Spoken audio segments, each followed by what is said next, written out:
everyone. My name is Kevin Nevels, and I am the chairman of the board of the Coppell Chamber of Commerce. And one of the distinct pleasures that I get of holding this position is I get a chance to meet all of the candidates that are running for city, school board, things like that. And I'm so excited to bring you an interview today with Jim Walker. He's running for place 5 here on the city council here in the city of Coppell. Jim, how are you doing today? Well, thanks, Kevin. It's good to be here. Excellent. I want to thank you so much for taking time out of your day to join us. Now, we do have some questions that we'd like to ask you about your positions, about ideas and issues that are coming up in the city of Coppell. So we're really excited to have you on today, and we're just going to go ahead and dive in with our questions. So first question I have for you today, sir, is why are you running for city council, and why should the voters choose you over your opponent? Well, my wife and I are very appreciative of the quality of life that Coppell's provided for our family. We've raised our children in Coppell. We intend to continue to live in Coppell, even though we're now empty nesters. It's a wonderful community. We can't imagine any place else to live. So we've been very blessed to have found Coppell and to have raised our family and to continue to live there. I've been involved in service one way or the other in Coppell since we moved here over 20 years ago. And I've been fortunate to have served on both the city side as well as the school district side. And I've got some volunteerism as well in the private sector. And I think serving on the city and the school district side both are important because we've had such a long time symbiotic relationship between the district and the city. And I think that's contributed greatly to our quality of life. It's contributed greatly to the city services and the city council in terms of the way that they've run the city, as well as our school district. And that's certainly been a huge attraction for people moving to Coppell. It was certainly one of the reasons we moved to Coppell back in 1998. On the city side, I'm currently a commissioner on the Planning and Zoning Commission. That's been a fascinating experience, working with some really good people there. Prior to that, I was on the Economic Development Committee. I was also president of the Economic Development Foundation. And I was on both of those, the foundation and the committee at a time when we were aggressively recruiting new companies to Coppell. And I got to serve with Gary Roden during my tenure on the Economic Development Committee, and he's now on council, of course. I also got to serve with the city liaison for the Economic Development Committee, who was Mindy Hurley, and she's now head of planning and development. So over the course of my service, both on the city side as well as the district side, I've forged a lot of long-term relationships that I think would benefit me quite a bit if I were to be fortunate enough to earn everyone's vote and to get on the council. On the district side, I was a 2-term president of the Coppell ISD Education Foundation. I was the vice president of finance prior to that. I've been on the bond committee for the school district, and I'm currently on the CISD bond oversight committee. And I have great relationships with everybody on the school board, as well as Brad Hunt, Springer, and all the other great folks that teach our kids through the school district. So I think my experience is rather extensive. In a kind of a different vein, I coached a girls soccer team from U4 all the way through U10. We had a wonderful experience over the course of those 15 seasons, and really look back and would give just about anything to be on the pitch with those girls again. So, I've done quite a bit in that regard, but I think primarily it's my experience that distinguishes me from my opponents. I have substantive experience on both the school district and the city side, and I really believe that all of that has prepared me well to step up to serve on council if I'm fortunate enough to be elected. Excellent. Thank you for that, sir. Next question I have for you is, what do you think are the 2 or 3 most important actions you would take if elected, and how would you advance them and pay for them? Well, I don't know it's so much about paying for them, but I think, number one, our greatest challenge is the fact that our state legislature has for many years now been seeking to diminish the authority that Coppell has to operate as a home rule city. We've seen that with respect to how they took away Planning and Zoning Commission's ability to regulate the use of building materials and the construction and renovation of both residential and commercial properties. We've seen that recently in the state comptroller's rulemaking and Rule 3.334, where he unilaterally changed the way that sales tax would be assessed and collected. instead of the origination, would now go to the destination city. He attempted to do that and actually implement it in April, which would have been in the middle of the fiscal year for all the cities in the state of Texas. He then backed it off in October, and now apparently willing to wait to see what the legislature is going to do on that issue at the next session. And then finally, I think kind of a looming threat or potential threat on the horizon is the fact that Airbnb and VRBO have been putting quite a bit of money into the lobby down in Austin. And I anticipate that they're going to try to deprive cities like Coppell of the authority to regulate short-term rentals. And I think that would be a disaster for our community, for our property values, for the quality of our school district, and for our quality of life. And so I would want to do everything that I could as a member of council to contest that latest attack or anticipated attack on our local authority if it comes to pass. I think another important thing that I'd like to do is to continue the bias toward decreasing the tax rate. Over the past 10 years, City Council and working with staff have reduced our tax rate by a little bit better than 10.6 cents. That's a significant decrease over that 10-year period.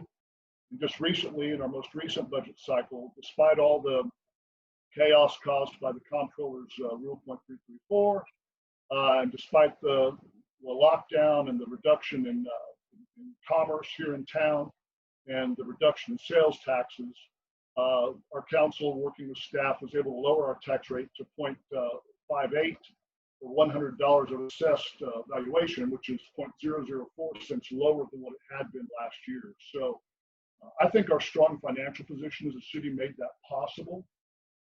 And I would like to continue to kind of encourage that bias towards decreasing our tax rate, or at least trying to maintain it at the current rate as long as possible.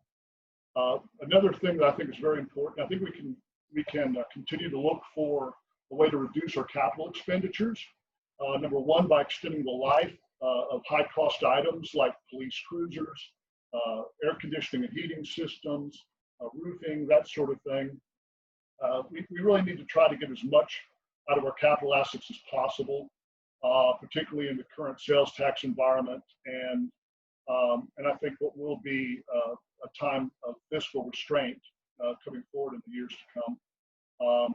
I also think, as a corollary of this, that we should take advantage of the low yield environment that we currently find ourselves in. You know, interest rates have never been lower, and we should try to refinance all the bonds that we can or that we have to reduce our debt carry costs through this process. And in fact, the city has started doing that, and just recently refinanced a tranche of bonds at 1.33%, which is the lowest rate that our city has ever secured. And understand that by doing that, we're really truly exploiting and taking advantage of the AAA bond rating that Moody's Investor Services and S&P Global Ratings have provided Coppell.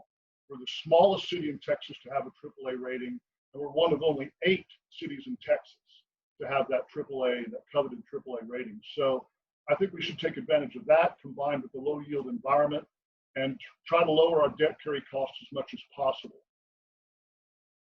Excellent. Next question I have for you, sir, is where does the development or redevelopment emphasis need to be in Coppell? Is that residential or commercial? And how has Coppell performed in this area in the past? Well, you know, I think we've performed very well, particularly with respect to the idea that we would encourage commercial, the tilt wall light industrial development on the west side of town, primarily under the flyway for DFW. And that's helped to diversify our tax base over time in a way that's been very meaningful, I think, to the residential property owners. But at the same time, I think we're effectively built out in terms of residential development opportunities. We'll continue to see a lot of remodeling. We might continue to see some scrapes with new homes built in place of current homes. But I think we should continue to encourage, for example, the development of townhomes so that folks that have lived here the bulk of their adult lives can downsize and still remain in Coppell, which is a town that they love so much. I think we should continue to encourage the live-work construction as well as a way of making some of our residential construction more relevant and more interesting for folks in the current market. On the commercial side, when I was on economic development committee for Coppell, I mean, we were in an aggressive race to attract businesses, primarily on the west side of town. And we benefited greatly from our proximity to the DFW airport, but it was still a very vigorous competition. We're surrounded by competitors: Grapevine, Louisville, Irving, Carrollton, Farmers Branch, and now we have a new entrant in the form of Cypress Waters in the city of Dallas. And they're quite aggressive in recruiting all types of commercial development there, as well as the residential they're already building. Also, I think we should be mindful of the fact that Uline's anticipated departure from the west side of Coppell, which I understand will be sometime in May or June of next year, shows us that this is a constant race we need to be running in every day. We can't simply presume that because we have the Amazon fulfillment centers and Uline and these other large companies, Container Store, that they'll always be there. And so we have to be on the edge of our toes and ready to bounce and to compete for new businesses all the time, every day.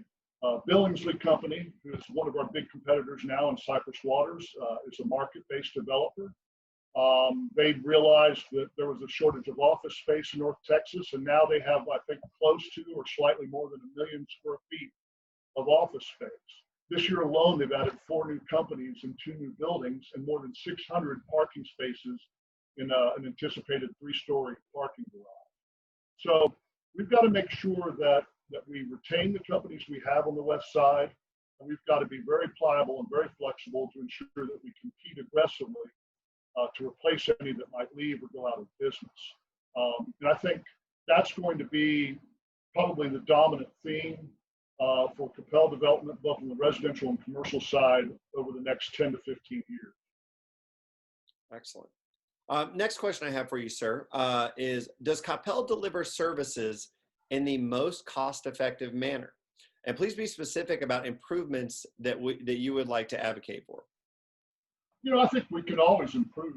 I think we should always be looking for ways of improving, even if only on the margin. I think we should constantly strive for that. I think we could convert our service and fee payments to a digital format in the interest of securing greater efficiencies in that regard, in the interest of making it easier for our citizens to pay. For example, for services like our water bill, I'd like to see us develop an application of some kind that we can make those payments and get information about that on our smartphone as much as possible.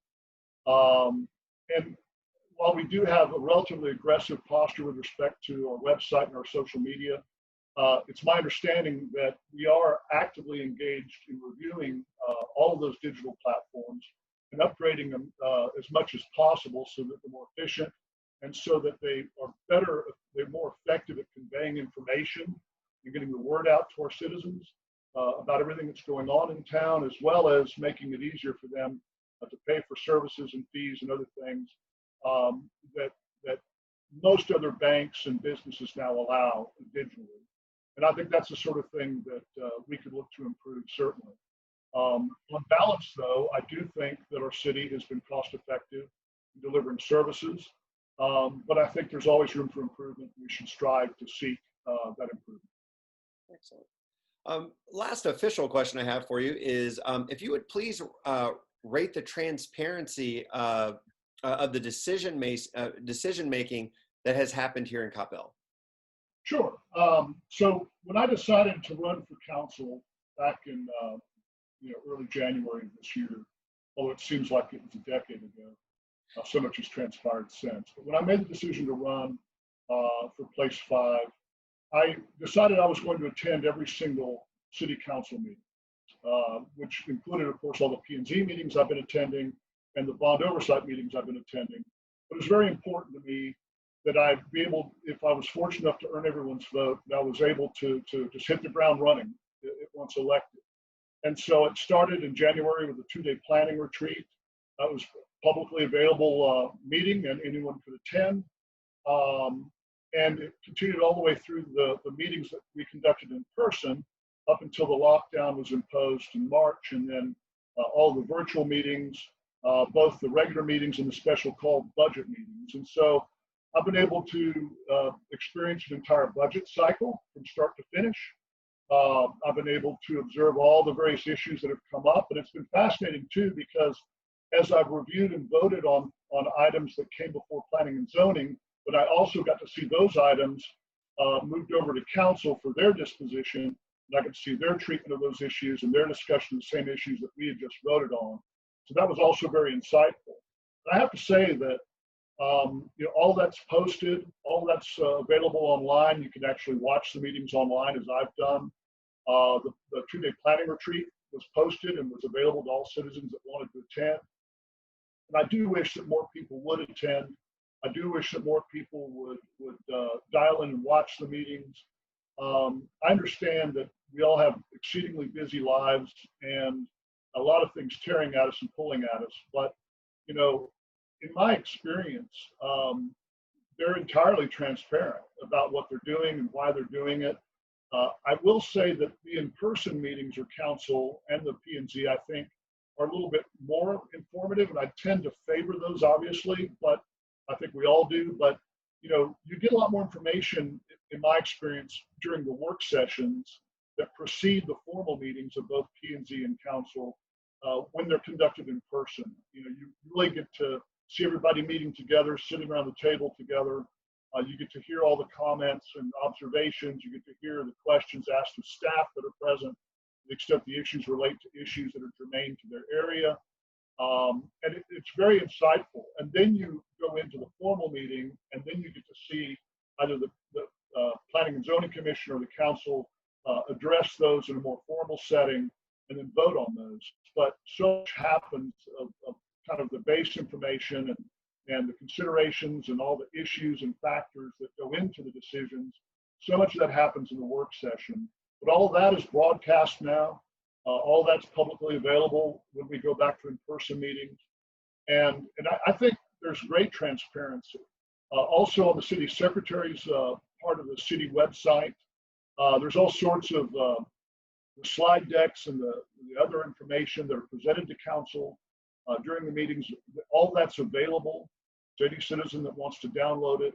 And so, and I believe it's actually called the transparency site. So, there's a great deal of transparency. If anything, one could argue that it's almost too much information. I mean, just over the course of the past, 8.5 months, I have to tell you, attending all the meetings, listening to all the issues being discussed and debated, seeing the council vote on those issues, seeing planning and zoning vote on those issues, we're dealing in a very complex world, and as a community that's basically in the demographic center of North Texas, one of the fastest growing population centers in the United States.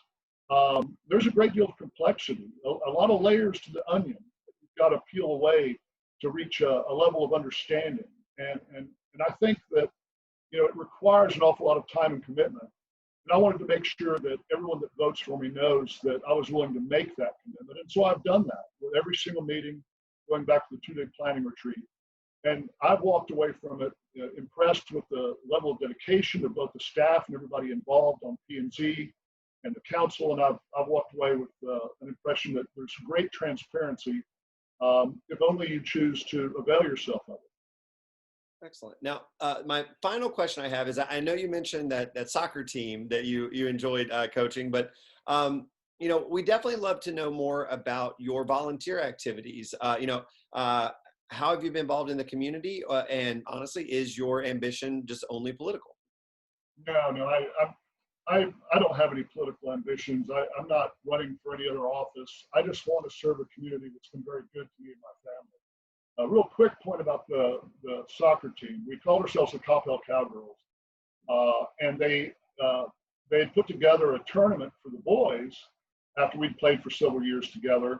And I called the tournament organizer and asked if I could enter my girls' team, and they kind of commiserated and said, "Well, sure," And then my girls won the first game, and I was really proud of them. It was just a great moment, but. That was just so much fun coaching the Cowgirls and working with all those parents. They're such good people. And seeing those girls grow up into young ladies, it was a fantastic honor. I guess one of the things that I've done that I really was just very blessed to be a part of, we called it the Coppell Beast Feast. Karen Hunt and I got together, and we wanted to have a fundraiser that would be community focused, that would be dedicated to Coppell. And we tossed it around, and we kind of, came up with different ideas and went back and forth. And we developed the Coppell Beast Feast. And what that became is it was a Coppell fundraiser conducted by people that live in Coppell, with the support of Coppell's restaurants, for the benefit of people that live in Coppell. So we would meet once a year at the Coppell Senior Center. We would have a live auction, and thanks to the incredible generosity of Victor's Wood Grill and Jay Macklin's Grill, they would provide incredible food at their cost. All the wait staff, all the folks that were providing it, the cooks, everybody that was involved, they provided that at their cost. We never paid them a dime for that. They fed everybody there. We'd have roughly about 150 to 200 people attend. And over a 5-year period, we raised over $220,000. And because we didn't feel that we were competent to vet, anyone for need, we donated the funds to the benevolence funds of 6 of the largest churches in Coppell, because they're so wise in how to distribute those funds and the benevolence funds and how to make it go as far as possible, with the stipulation that they could only use the funds that we gave them for the benefit of citizens of Coppell. We are a diverse economic community. We do have serious economic need in this community, and we wanted to try to relieve as much of that anxiety and give people as much hope as possible through that process. And we were very blessed to have so much support from so many people in town that contributed, that bought the auction items, that donated the auction items, that bought the tickets, that came and supported us. Not to mention the 2 restaurants, Victor's Wood Grill and Jay Macklin's Grill. And I would just encourage anybody to support those 2 restaurants, because when we asked them to stand up for folks in Coppell and to help folks in need, they were there for us. So that was a fantastic experience, and one that I'll always remember. So like I said, I'm running because I love this community. I love the people here. We still have just a great number of friends in Coppell. We're meeting new friends all the time. My wife has been just an amazing servant. She's been the official cotillion lady, so to speak. She and Denise Thompson have co-chaired the John D. Williams Cotillion. I think they're now into their 18th year, and they've taught thousands of kids confidence and social skills that'll benefit them all the way through their first job interview. So we've just always enjoyed and loved this community. We've always tried to pay it back, pay it forward, so to speak, with respect to the blessing that it's conferred on us. And I'd like to get on council to continue that. Excellent. Well, Jim, I just want to thank you so much for your time today. I think that anybody who watches this video is going to learn more about you, more about your platform, and how you want to serve this community. So again, thank you so much. And thank you for everyone who has watched this video. And we hope to see you at the polls. All right. Make sure you turn out for that and vote. Thank you, Kevin. And I appreciate the chamber conducting these interviews at a time when, in-person town halls aren't available to us. I hope everyone watches these videos and that it contributes to their making an informed choice in the upcoming election. Thank you very much. Yep. Thank you so much. You have a great day, and best of luck to you in the election, sir.